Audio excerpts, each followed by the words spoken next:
آپ کی ساری ٹیم کو، بچوں کو، ان سب کو کہ جنہوں نے آپ کو ساتھ دیا اور اس خوبصورت مقام پر ہمیں یہ خوبصورت ترین لمحات نصیب ہوئے جو ہماری زندگی کا حاصل ہے، جن سے بڑھ کر ہمارے لیے قیمتی چیز اور کوئی ہو نہیں سکتی، کوئی قیمتی لمحات نہیں ہو سکتے کہ یہ وقت ہمیں اس انداز سے نصیب ہوا کہ یہ گھنٹے اللہ اور اس کے حبیب علیہ السلام کی کہ ذکر میں، رسول اللہ صلی اللہ علیہ وآلہ وسلم کی محبت میں، خوبصورت دوست کے اس مقام پر ہم سب کو مل بیٹھ کر یہ وقت نصیب ہوا۔ میں مبارکباد پیش کرتا ہوں۔ بیان خطاب خوبصورت ترین قبلہ صاحب فرما چکے۔ الحمدللہ، اللہ کا کرم، اس کا فضل، اس کا شکر، اس کا احسان کہ اس حاضری کو قبلہ صاحب نے حضوری میں تبدیل کیا، ہمیں یہ خوبصورت کیفیات نصیب ہوئی، ہمارے دل اللہ اور اس کے حبیب علیہ السلام کی محبت میں دھڑکے، اللہ اور اس کے حبیب علیہ السلام کی خوبصورت ترین اطاعت کی طرف یقینی طور پہ ایسی محفل میں بیٹھنے کے بعد بندہ راغب ہوتا ہے، کشش محسوس ہوتی ہے۔ اللہ تعالیٰ اس محفل پاک سے اٹھتے ہوئے ہم سب کے حال پہ یوں رحم کرم فرما دے، احسان فرما دے کہ ہم سب یہ عہد کر کے اٹھیں جیسے قبلہ صاحب نے فرمایا کہ ہم اپنے اندر تبدیلی لائیں گے، ہم شریعت مطہرہ کے احکامات و فرمودات پر سچے دل سے عمل کریں گے، کیونکہ ان محافل کے انعقاد کا مقصد بھی یہی ہوتا ہے کہ ادھر بیٹھے اور یہ اپنے آپ سے عہد کر کے اٹھے کہ میں اب انسان کوشش کرتا ہے، خلوص نیت کے ساتھ اگر کوشش کرے تو اللہ کی مدد شامل حال ہوتی ہے، اور جب اس کی مدد آ جاتی ہے تو پھر بڑی آسانی ہو جاتی ہے، پھر بندہ کامیابی سے ہمکنار بھی ہوتا ہے، پھر شیطان کے واروں سے محفوظ بھی رہتا ہے، پھر زندگی کو اس انداز سے گزار پاتا ہے جس طرح گزارنا چاہیے۔ اللہ کریم کرم فرما دے، احسان فرما دے، کیونکہ یہ وقت وہ ہوتا ہے کہ گورے کہتے ہیں کہ hit when the iron is hot۔ مفہوم اس کا یہ بنتا ہے، اسی تقدیر ہو گئے کہ لوہا ہوتا ہے نا، اس کی پٹھیج باندھے، سرخ ہوتا ہے نا تو پھر لوہار اس کو جس طرح چاہتا ہے ڈھال لیتا ہے۔ یہ وہ وقت ہوتا ہے ایسی محفل میں کہ اس وقت دل نرم ہوا ہوتا ہے، اس وقت اللہ اور اس کے حبیب علیہ السلام کی اس انداز سے محبت غالب ہوتی ہے، یا ایسے بیان ہوتے ہیں، ایسی محفل میں بندہ بیٹھا ہوتا ہے، اس وقت بات اثر کرتی ہے۔ ہمیں اس پر توجہ دینی چاہیے کہ، اور اسی حوالے سے میں ایک آدھ بات کرتے ہوئے اپنی بات کو سمیٹ لوں گا کہ یہ اثر ہمارے اوپر کس انداز سے ہونا چاہیے، کس چیز کو ہمیں اپنانا چاہیے۔ رسول اللہ صلی اللہ علیہ وآلہ وسلم، اللہ کمال کرنی، بڑی خوبصورت محفل تھی، آپ نے بھی کمال کر دی، سجانے میں کسر نہیں چھوڑی، اور انہوں نے سبحان اللہ سبحان اللہ محفل کو رنگنے میں کسر نہیں چھوڑی۔ رسول کریم شہنشاہ العالم صلی اللہ علیہ وآلہ وسلم جن کی محبت میں ہم اکٹھے ہیں، بڑا لطف آتا ہے نعروں میں، بڑا مزہ آتا ہے۔ کوئی بچہ یہ محسوس نہ کرے کہ اسے وقت کو مد نظر رکھتے ہوئے یہ بار بار کہا جا رہا تھا کہ تاکہ تیزی کے ساتھ سب چلتے چلے جائے اور تیزی سے زیادہ ہم سب سے کچھ حاصل کر سکیں۔ رسول اللہ صلی اللہ علیہ وآلہ وسلم، آپ علیہ السلام، آپ رونق افروز ہے۔ آپ صلی اللہ علیہ وآلہ وسلم، آپ نے اپنے دست حق کو ایسے اٹھایا، ایسے اٹھانے کے بعد آپ نے انگلی مبارک کو یوں کیا۔ اس وقت ڈبے ہو نا رسول اللہ صلی اللہ علیہ وآلہ وسلم کی محبت ہی، دل کرتا ہے نا کہ زندگی گزرے کہ آپ کی محبت ہی گزرے، اور کون سا دل نہیں تڑپ رہا ہوگا کہ مدینہ پاک حاضری ہو جائے۔ دعا کریں جلد از جلد رستے کھل جائے، جلد از جلد کرم ہو جائے۔ اسی بڑے ترلے نال کہندے سا اور نوری ایک واری آندے تے اسی جس نے دل آئے چلے جائے سر اللہ ساڑھے حال تے رحم کر دے۔ یہ ان کا کرم تھا۔ نہ کوئی عمل ہے سنانے کے قابل، نہ منہ ہے یہ آقا دکھانے کے قابل، کرم ہی کا صدقہ ہے ورنہ یہ آسی کہاں ہے مدینہ پاک میں آنے کے قابل۔ اسی سمجھتے تھا چند فلوس ہیں ٹکٹ لوا گا چلا جا پائی جی، ایک کرم دیا سب گلاں، باقی ہمو افسانے صرف آپ کے کرم سے۔ رسول اللہ صلی اللہ علیہ وآلہ وسلم ادھر سے بلاوا ہوتا ہے تو بندہ جا سکتا ہے۔ میں بڑے بڑیا کی تکیا ہے بڑا ویسے تو وہ ہوتا ہے جڑا متقی پرہیزگار ہے، لیکن تسی جس کی سمجھ ہو کہ کسی کرسی پہ بیٹھا یا کسی اس کو بندہ کہتا ہے۔ میں نے بڑوں کو دیکھا کہ نہیں جا پاتے اور بڑے عاجز لوگوں کو دیکھا کہ سال میں کئی بار جاتے ہیں۔ خیر جو میں بات کر رہا ہوں سمجھنے کی ہے، ہم سب کے سمجھنے کی ہے کہ کیسا وقت آ گیا ہے کہ مدینہ پاک کسی طرح سے پہنچ جائے۔ لیکن دعا کریں اللہ تعالیٰ جلد از جلد کرم فرمائے، آسان فرمائے، اور وہ راستہ ہم سب کے لیے کھل جائے۔ وہ دروازہ تو ایسے کھلا ہوا تھا، ہے اور رہے گا۔ اس پہ قبلہ صاحب خوبصورت ترین خطاب فرما چکے ہیں۔ میں بات کر رہا تھا کہ دل کرتا ہے نا مدینہ پاک چلے جائیں، ایمان والا جاتا ہے دل کرتا ہے ادھر مری بن جاؤ، اور حکم بھی ہے کہ اگر کوئی طاقت رکھے نا، اور کسی بھی جگہ ہم جا کر موت کی دعا نہیں مانگ سکتے۔ مدینہ منورہ ایک ایسی جگہ ہے جدھر جانے کے بعد بیت اللہ شریف کے اندر الحمدللہ قبلہ صاحب بھی گئے، میں بھی گیا، ادھر بھی یہ اجازت نہیں ہے۔ اندر توبہ کے دروازے کے آگے کھڑے ہو کر بھی نہیں ہے اجازت، باہر مطاف پہ بھی نہیں اجازت، کہیں بھی نہیں اجازت۔ لیکن مدینہ پاک ایک ایسی جگہ ہے جدھر بندہ چلا جائے نا تو ادھر اجازت ہے کہ یا اللہ مجھے ادھر موت دے دے، ادھر مانگ سکتا ہے بندہ، کیونکہ ہر جگہ پہنچنے کے بعد ایک چکر لاؤں تو بعد موقع ہے، دوسرا چکر لا تو اور اس کے قریب ہو جائے گا، تیسرا لا اور قریب ہو جائے گا، ایک تو آپ پورا کر اور قریب ہوں گا، دو اور لا تو اور قریب ہوئیں گا، حج کر ادھر بہ کے آؤ زاری کر اور قریب ہوتا چلا جائے گا۔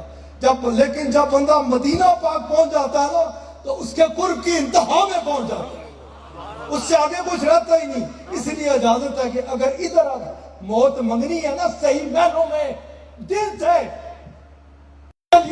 نہ کسی اور چیز کے لیے، دل میں تڑپ مدینہ پاک کی ہونی چاہیے۔ اور اس کو ہر بندے کو اپنا خود پوسٹ مارٹم کرنا چاہیے، اپنے اندر جھانکنا چاہیے، اپنا احتساب کرنا چاہیے، اور جس کا دل اندر سے آواز دے نا مدینہ پاک مدینہ پاک مدینہ پاک پہ ہر چیز قربان کرنے کے لیے تیار ہوں، مدینہ پاک کا نام لے کے کسی اور کو بے وقوف بنانے کے لیے چکر میں نہیں پڑا ہوا، صحیح معنوں میں مدینہ پاک مدینہ پاک مدینہ پاک۔ قسم ہے اس کی کہ جس کے قبضہ ہے قدرت پہ میری جان ہے، آپ تو آپ ہیں، مدینہ پاک ایسا ہے تو مرے گا کہیں وہ تجھے کھینچ لے گا اپنے اندر۔ خیر یہ میرا موضوع نہیں ہے، میں کوئی بات اور کرنے لگا تھا، کدھر چلا گیا۔ دل کرتا ہے نا کہ دل مدینہ پاک پہنچ جاؤں۔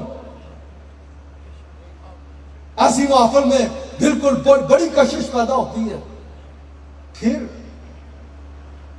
مدینہ پاک کی موت مل جائے تو بلے بلے، جنت البقیع مل جائے تو بلے بلے۔ رسول اللہ صلی اللہ علیہ وآلہ وسلم آپ رونے کو افروز ہے، آپ نے دست حق کو ایسے اٹھایا، انگلیوں کو ایسے کیا، ایسے ایسے کرنے کے بعد ایسے جوڑ دیا،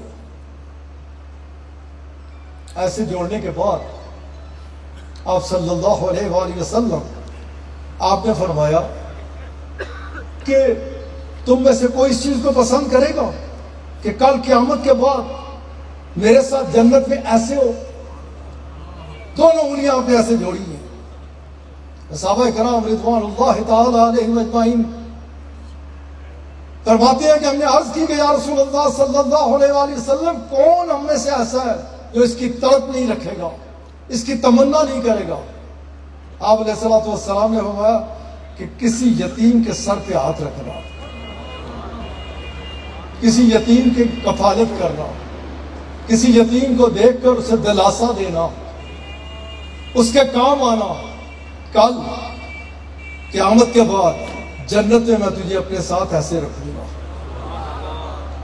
رسول اللہ صلی اللہ علیہ وآلہ وسلم آپ کے، ہمارا دین ہے یہی، ہمارا دین محبت کا دین ہے، شفقت پیار سکھانے والا دین ہے، انسان کو انسانیت کی معراج پہ پہنچانے والا دین ہے۔ ہمارا دین ہمیں بہت کچھ دیتا ہے اگر ہم لینے کی کوشش کریں۔ ہمیں توجہ رکھنی ہوگی تو مدینہ المنورہ کی طرف رکھنی ہوگی۔ رسول اللہ صلی اللہ علیہ وآلہ وسلم آپ علیہ الصلوۃ والسلام فرماتے ہیں کہ تم جانتے ہو کہ کل قیامت کے بعد جب اعمال تولے جائیں گے، اس پلڑے میں نمازیں رکھی جائیں گی، روزے رکھے جائیں گے، حج رکھے جائیں گے، زکوٰۃ رکھی جائے گی، اچھے اچھے جو تمہارے اعمال ہیں، نوافل ہیں، وہ سب رکھے جائیں گے۔ تم جانتے ہو کہ اس میں سب سے وزنی چیز کون سی ہوگی جو اس پلڑے کو بھاری بنائے گی؟ عرض کی کہ یا رسول اللہ صلی اللہ علیہ وآلہ وسلم، ہمارا باپ اور ماں پہ قربان، کرم فرمائیے، احسان فرمائیے، ہمیں بتائیے کہ وہ کون سی چیز ہوگی۔ آپ صلی اللہ علیہ وآلہ وسلم آپ نے فرمایا کہ وہ تمہارا اچھا خلق ہوگا، اچھے اخلاق والا ہوگا، میٹھی زبان والا ہوگا۔ آپ علیہ الصلوۃ والسلام نے فرمایا کہ جس کی زبان میٹھی ہوگی نا، لوگوں کے ساتھ اچھی باتیں کرے گا، جب زبان اس کی چلے گی تو لوگوں کو کاٹے گی نہیں، بلکہ لوگوں کو سکون ملے گا، مٹھاس محسوس ہوگی۔ آپ علیہ الصلوۃ والسلام نے فرمایا یہ جو اچھا اخلاق ہے نا، یہ اس پلڑے میں جب تمہارے اعمال تولے جائیں گے سب سے زیادہ وزنی ہوگا۔ رسول کریم بیان ہو چکا ہے، میں اپنے جن کی محبت میں ہم بیٹھے تھے یہ بیان کر رہے تھے، آپ سن رہے تھے، ان کی محبت کے تقاضے کیا ہیں، وہ کدھر لے کے جاتی ہے محبت، کیا سکھاتی ہے، کہ ہم کس رخ کی طرف ہمارے رخ کو کرتی ہے۔ آپ صلی اللہ علیہ وآلہ وسلم آپ ہی رونق افروز ہے۔ آپ صلی اللہ علیہ وآلہ وسلم نے کہا تمہارے جبڑوں کے درمیان جو چیز ہے نا، یہ جو زبان، تم اس کی مجھے ضمانت دے دو، میں تمہیں جنت کی ضمانت دیتا ہوں۔ کس چیز کی ضمانت ہو؟ آپ علیہ الصلوۃ والسلام نے مانگی کہ کبھی بھی اسے اس انداز سے نہیں چلاؤ گے کہ لوگوں کو دکھ دو، لوگوں کو تکلیف دو، لوگوں کے لیے کوئی پریشانی کھڑی کرو، لوگوں کے لیے کوئی مصیبت بنے، فتنہ بنے۔ آپ صلی اللہ علیہ وآلہ وسلم آپ نے فرمایا تم اس چیز کی، صرف مجھے اس چیز کی ضمانت دے دو، میں تمہیں جنت کی ضمانت دیتا ہوں۔ رسول کریم شہنشاہ کل عالم صلی اللہ علیہ وآلہ وسلم آپ کا دربار پاک لگا ہوا ہے۔ آپ دیکھ رہے ہیں کہ ہر غلام کی کوشش ہے کہ کسی طرح قریب سے قریب تر ہو کر آپ علیہ الصلوۃ والسلام کے پاس بیٹھ سکے۔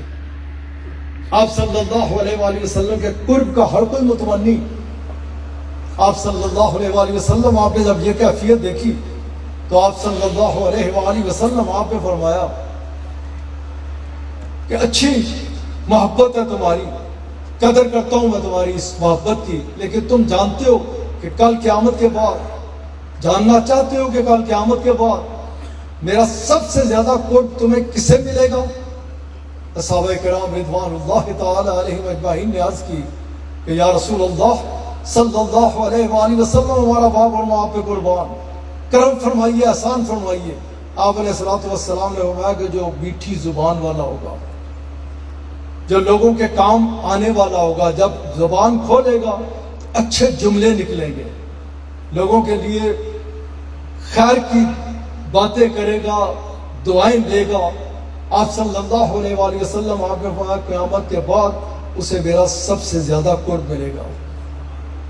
رسول اللہ صلی اللہ علیہ وآلہ وسلم آپ ہی فرماتے ہیں، آپ کا فرمان مبارک ہے کہ یہ جو زبان ہے نا، یہ تمہیں جنت پہ لے جائے گی، یہ زبان یہ تمہیں جنت پہ لے جائے گی، اور یہی زبان تمہیں اس کے برعکس دوسری طرف لے جائے گی۔ اس حوالے سے آپ صلی اللہ علیہ وآلہ وسلم آپ رونق افروز ہیں۔ ایک شخص حاضر ہوتا ہے، عرض کرتا ہے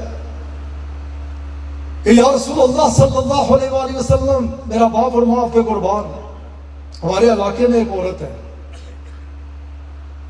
ہر وقت اس کے ہاتھ میں تسبیح ہوتی ہے، نفلی روزے رکھتی ہے، نوافل پڑھتی ہے، لیکن یہ بڑی تلخ ہے اور یہ بہت سخت ہے،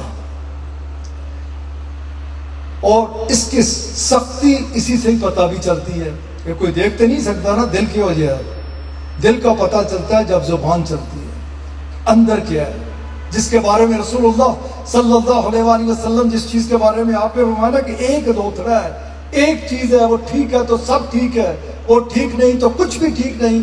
جب غلاموں نے عرض کی کہ وہ کون سا ہے، آپ نے فرمایا وہ تمہارا دل ہے، اور دل کے اندر تو کوئی نہیں جان سکتا نا کہ دل دریا سمندروں ڈونگے کون دلا دیا جانے، لیکن دل کی عکاس جو ہوتی ہے نا وہ زبان ہوتی ہے، جیسا دل ویسی بات، جیسا دل ویسا کلام، جیسا دل ویسی نرمی، جیسا دل ویسی سختی، یہ سخت ہے تو سخت، یہ نرم ہے تو نرمی ہے۔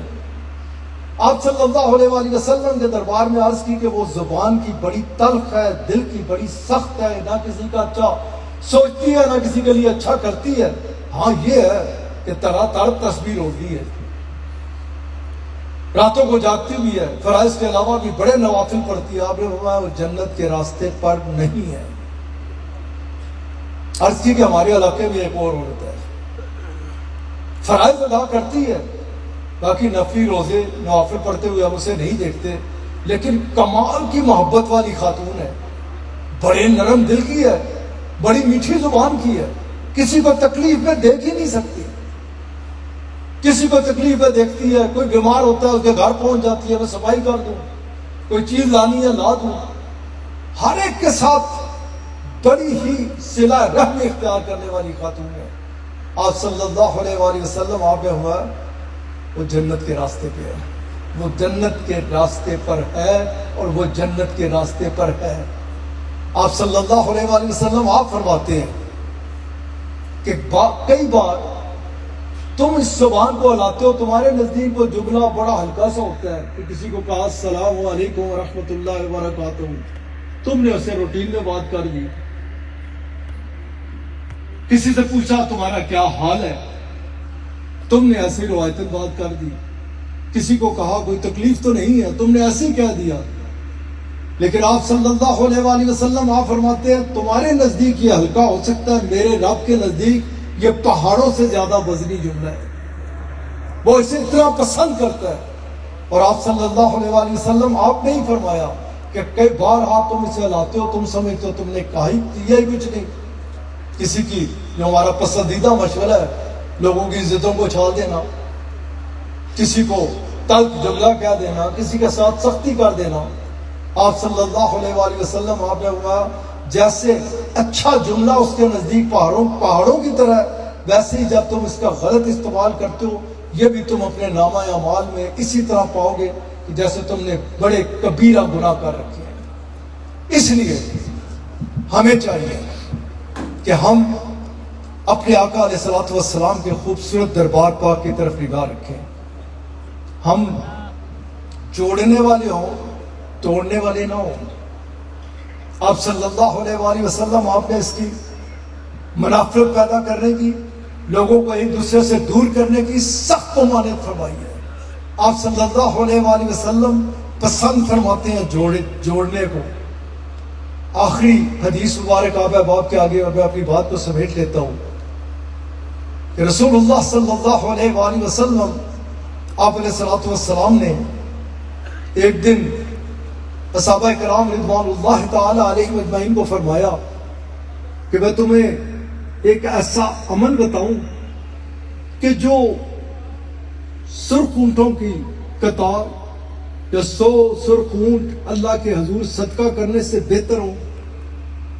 صدقہ آپ کو پتہ ہے نا، صدقہ بڑی طاقتور چیز ہے، صدقہ بلاؤں کو ٹال دیتا ہے، صدقہ اللہ کی رحمتوں کو شامل حال کر دیتا ہے۔ اس لیے آپ علیہ الصلوۃ والسلام نے صدقے کے بارے میں فرمایا کہ ایک نہیں دو نہیں، اور سرخ اونٹ جو عربوں کے پسندیدہ تھے ان کی کثیر تعداد آپ نے ان کو اللہ کے حضور صدقہ اللہ تعالی علیہ اجمعین نے دربار رسالت مآب صلی اللہ علیہ وآلہ وسلم میں عرض کی کہ یا رسول اللہ صلی اللہ علیہ وآلہ وسلم ہمارا باپ اور ماں پہ قربان، کرم فرمائیے، احسان فرمائیے، ہمیں بتائیے تاکہ ہم اس عمل کو اپنا لیں۔ آپ علیہ الصلوۃ والسلام نے کہا دو لوگ آپس میں ناراض ہوں، آپس میں مل جائیں، اگر ان کے دل ایک دوسرے سے صاف ہو گئے، اگر تم اس چیز کا سبب بنے کہ دشمنی کو دوستی میں تبدیل کر دیا، دوری کو نزدیکی میں تبدیل کر دیا، آپ علیہ الصلوۃ والسلام فرماتے ہیں میرا رب تمہیں 100 سرخ اونٹ صدقہ کرنے سے زیادہ اجر عطا فرمائے گا۔ دین کو سمجھیے، جیسے قبلہ صاحب نے اپنی بات کو سمیٹا تھا نا آخر پہ، اسی حوالے سے چند باتیں کی کہ ہمیں آپ سے محبت ہے تو محبت کے تقاضے ہیں، اور تقاضے یہ ہیں کہ ہم دربار رسالت مآب صلی اللہ علیہ وآلہ وسلم کی طرف نگاہ اٹھائیں، ادھر سے جو خیرات ملتی ہے جو ہماری بھلائی کے لیے، جو ہماری بہتری کے لیے، کبھی ان چیزوں کو اپنا کے دیکھو، ان پریکٹس لاؤ ان چیزوں کو۔ ہزاروں دنیاوی چیزیں اکٹھی کرنے کے بعد ادھر یہ ڈسٹرب ہی رہے گا، اس میں فرسٹریشن ہی رہے گی، یہ اور زیادہ کا طلبگار ہوگا، اور زیادہ کا طلبگار ہوگا۔ تو رسول اللہ صلی اللہ علیہ وآلہ وسلم کے احکامات و فرمودات کو اپنا لو، ادھر سکون ہوگا، ادھر نہ فرسٹریشن ہوگی نہ ڈپریشن ہوگی۔ آپ جو کچھ ہمیں دیتے ہیں ہماری بھلائی کے لیے دیتے ہیں۔ ماں باپ ہمیشہ، ماں جو نہیں ہوتی نا بڑی، وہ لوگ جب بات کرتے ہیں تو اسی لیے کرتے ہیں کہ بھلا ہو، اچھا ہو، اچھی تربیت، اس کی کوئی مثال نہیں ہے۔ رسول اللہ صلی اللہ علیہ وآلہ وسلم آپ عالمین کے لیے رحمت ہے۔ آپ صلی اللہ علیہ وآلہ وسلم کے دربار پاک سے جو ہمیں ملتا ہے ہماری بھلائی کے لیے ملتا ہے، ہماری بہتری کے لیے، ہماری دنیا بھی اچھی بنانے کے لیے، قبر بھی اچھی بنانے کے لیے، حشر بھی اچھا بنانے کے لیے۔ آخری بات ذہن میں رکھیے، قبر اور حشر کی میں نے بات کی، اگر آپ کبھی کسی کو تکلیف دیتے ہیں اسے تکلیف نہیں دیتے، اپنے لیے تکلیف اکٹھی کرتے ہیں۔ اگر آپ کسی کو نفرت سے دیکھتے ہیں، کسی کا دل توڑتے ہیں، تو اس کے لیے مسئلہ نہیں پیدا کرتے، اپنے لیے آپ قبر میں اپنے لیے عذاب اکٹھا کرتے ہیں۔ آپ کسی کا حق مارتے ہیں، مار لیا، لیکن اس کے ساتھ کچھ نہیں کیا جو آپ کو قبر میں عذاب دینا ہوگا۔ آپ کسی بھی جگہ پر کسی کے لیے پریشانی کا باعث بنتے ہیں، وہ پریشانی آپ کے لیے ہے۔ مختصراً میں آپ کو اس کا یوں کہا کرتا ہوں اپنی روحانی اولاد سے کہ تیلی لاندہ ہے نا جناب، اس دے واسطے تیلی منتظر ہے قبر ہے۔ اور جو پانی ڈالتا ہے نا، جو محبتیں عام کرتا ہے، جو لوگوں کو جوڑتا ہے، لوگوں کے کام آتا ہے، اس کے لیے جب وہ اس کی مخلوق کے کام آتا ہے تو وہ اس کے کام کیسے نہیں آئے گا۔ رسول اللہ صلی اللہ علیہ وآلہ وسلم آپ فرماتے ہیں مخلوق اللہ کی عیال ہے۔ جیسے تمہیں اچھا لگتا ہے نا کہ تمہارے گھر والوں کے ساتھ، تمہاری عیال کے ساتھ کوئی اچھا کرے، اسی طرح اللہ کو اچھا لگتا ہے کہ اس کی مخلوق کے لیے کوئی اچھا کرے۔ اور جیسے تمہیں برا لگتا ہے کہ تمہارے خاندان، تمہاری عیال کے لیے کوئی برا کرے، ایسے ہی اللہ تعالیٰ یہ پسند نہیں فرماتا کہ اس کی مخلوق کے لیے کوئی برا کرے۔ کوشش کیجئے، انسان کو اللہ تعالیٰ نے بہت طاقت عطا فرمائی ہے۔ جب انسان کوشش کرتا ہے اللہ کی مدد آتی ہے، جب اللہ کی مدد آتی ہے تو پھر انسان زندگی کو اس انداز سے، پاکیزہ ترین زندگی کو اس طرح سے گزار پاتا ہے جیسے گزارنا چاہیے۔ رحمان کی دوستی اختیار کرو، شیطان کے باروں سے بچ جاؤ گے۔ اگر شیطان کے جنگل میں جاؤ گے تو وہ تو کھلا دشمن ہے۔ اللہ تعالیٰ میں پھر ایک دعا دیتے ہوئے کہ بڑی خوبصورت محفل، بہت ہی اعلیٰ انتظام، بڑا خوبصورت پنڈال، بڑی خوبصورت باتیں، بڑا خوبصورت اعلیٰ ترین ماحول، اللہ تعالیٰ ہمیں ادھر سے اس حال میں اٹھائے کہ ہمارے دل کا زنگ اتر جائے، یہ نفاق سے پاک ہو جائے، اس میں محبت ہی محبت بھر ڈالے اللہ تعالیٰ۔ سب احباب اپنے دل کی طرف تو قبلہ صاحب 8 جون کا اعلان کر چکے، بڑے بھرپور طریقے سے سب دوست تیاریاں کریں۔ بڑے عرصہ ہو گیا رمضان شریف پہ